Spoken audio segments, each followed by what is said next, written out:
Well, hello everybody. Happy 4th of July. It is July 4th, 2025. It's Joe from the Strange Voyage Files, and I figured since it is our Independence Day that I would do a list of my 10 favorite hard rock and heavy metal bands. I'm going to have one honorable mention. Now, when I do these types of things, I always like to do show the physical media, but I don't have physical media for some of these bands. And what I'm doing is I'm doing the band and my favorite album from the band, each band at the moment. Because some of these I can tell you right now, if you ask me in 2 days, it could be a different album. But as of right now, these are my favorite albums from these bands. I've told the story before that years ago I'd moved a bunch of times. I don't know, well over 1,000, maybe 2,000 CDs. But the bulk of my music collection was in CDs because when I started collecting, when I really started getting into music, it was probably about 86, 87. By the time 90 rolled around, I had gotten a CD player for Christmas. And this is when everybody said, well, we're just going to replace our records and albums. Whoa, almost lost you. I lost me there. We're going to replace our albums and cassettes with CDs. So I just started buying everything on CD. So I've always kept all my albums. At first, I didn't have all that many. But I had moved. Now and then of course, this is fast forwarding a few years. And by this time, this is when Windows Media, which I still do. Every time I buy a CD I've never had before, the first thing I do is I open up the old Windows Media player. I rip the CD to my computer, put it on, I'm not joking, 2 different backup drives on my phone. I have my whole music collection digitized, but also on 3 different places as backups in case something goes wrong. But I did that years ago. So I had digitized all my CDs and then sold all my CDs because A, I needed money, and B, I was so sick and tired of moving these CDs all over the place. But it also works out well because now I'm rebuilding my CD collection and my album collection. Well, like I said, the albums I never got rid of, but building onto my album collection and rebuilding the CD collection with my daughters. So it was worth it. But these albums at one time or another, I of course did have all of these on CD at least, but a couple of them I don't have. So I figured I'll just show pictures of, we'll flash pictures on the video of instead of having some albums, some CDs, and then some pictures. As I said, forget it. We'll just do pictures. Okay, so also if you this side, I don't know if any guys ever do this or it's just me. Every so often I was shaving this morning. Man, I just got myself good with that razor, man. I don't know if that happens to me probably like twice a year where I really get myself good. So, yeah, that's if you're wondering why I have the bandage on my face. So, okay. So there's 10 of my favorite American bands and then an honorable mention. Honorable mention I'll start off with because it's not... Now, this band that's an honorable mention, if this was in this list, I would say it would be number 3. But it's not a hard rock and heavy metal band, but I have to put them in there. It's Journey. Journey is unbelievable. If it was in this list, if this was the top 11 and it wasn't just hard rock and heavy metal, Journey would be number 3 in this list. I'm looking at my list. It would definitely be number 3. And my favorite album has consistently been Infinity with Journey. That album, there's so many great Journey albums, but that one is absolutely, for me, the pinnacle when you have the sharing of vocal duty between Steve and Greg. And not only that, Steve does not have a foothold in that band. I think that's where, things really go downhill is when Steve's a kooky guy. He's an immense talent, but he is a kooky guy. I used to work with a guy who, I know it's a friend of a friend of a friend, but knew a guy who, according to the guy I worked with, was very good friends with Steve Perry. And said Steve's just nuts. The guy is absolutely absolutely nuts. I don't know. I never met Steve Perry, but I'm going off a friend of a friend. So my honorable mention is Journey Infinity. Okay, number 10 on this list is Exodus. Exodus possibly was my intro into thrash metal, with the exception of I had a friend's cousin who had a thrash band. Exodus was my intro into thrash, I mean. And a couple local bands here in Chicago. Syndrome was one of them, probably my favorite local band in Chicago. Syndrome, there's the guy Troy Dixler, who was the singer in Syndrome. He put a collection together, and I think if you on eBay, you can still get it. It's really good. There's only like 10 songs. They're a band that should have gone a lot further. They didn't really go anywhere, but they definitely should have. Syndrome was awesome. But mainstream, yeah, I would say as far as thrash, Exodus was kind of and it was with Toxic Waltz on Headbangers Ball. So I ran out and I got Fabulous Disaster. And Fabulous Disaster is my favorite Exodus album. And I know it usually isn't people's, Bonded by Blood, another great album. Fabulous Disaster usually isn't people's favorite. I think because it was the one that really opened the door for thrash for me, just kind of a little bias to it. So number 10 is Exodus. Number 9 is going to be maybe a shock, but Metallica. I don't think even Master of Puppets, which is not my favorite album, my favorite Metallica album is Ride the Lightning. Every Metallica album has filler songs. Yes, even Master of Puppets, which I know is everybody's favorite. Leper Messiah, I'm not a big fan of. The Thing That Should Not Be. Metallica is a great band. I'm with pretty much everybody else. Metallica had me through the Black Album. And then after that, totally lost me. Absolutely lost me. I don't even like Hardwired. So, but Metallica, I have to give them credit where credit is due, especially and I will say the first 5 albums. I will put the Black Album in there. But after that, no. And again, I don't think they have ever produced an album that does not have filler tracks in it. So, and even some of my favorite songs from Metallica, I don't think beat a lot of my other bands. So Metallica's number 9, and Ride the Lightning is my favorite. Right above that, at number 8, Megadeth. Again, great band. Again, it's another one that I don't think has ever done an album with no filler songs, but it's still a great band, and I do think it's better than Metallica for consistency. At least, I mean, yeah, there were a couple bumps in the road, and Rust in Peace is my favorite album. I mean, I know that's pretty much that's usually the top of everyone's list. Sometimes it's Peace Sells, it kind of flips, but Rust in Peace, it's no big surprise with that one. That album is pretty awesome all the way through. The next band, my next favorite band, is Rat. I think Rat is one of these bands. I have to agree with Eddie Trunk, and I hate when I agree with that guy, Eddie. I know everybody Trunk. But, a lot of people think of Rat as kind of a one-hit wonder, which they were the farthest thing from that. Rat was a huge band in the 80s.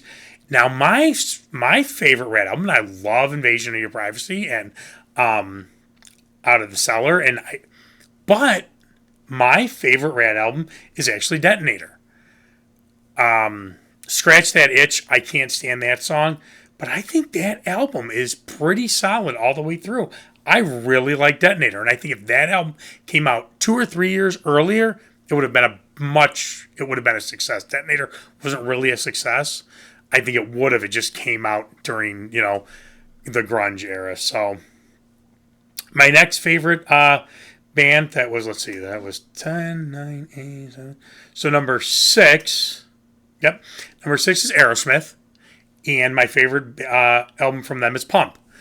I'm not picking, and Toys in the Attic is a great album. Rocks is a great album. Get Your Wings is a great album. But I think Pump is consistently great with all the way through. Songs that weren't even singles like Young Lust, I think are awesome.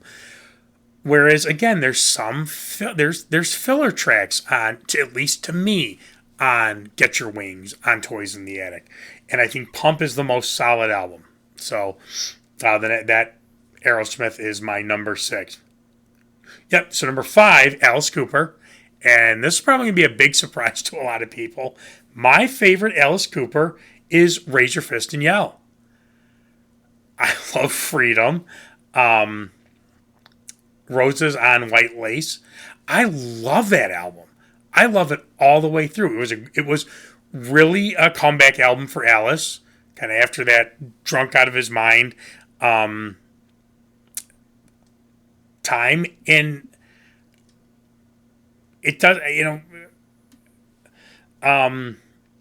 Raise Your Fist and Yell really falls off below the radar for a lot of people. I think it's a great album. I do think it's his best. Again, yes, do I think a lot of the Alice Cooper band albums are great.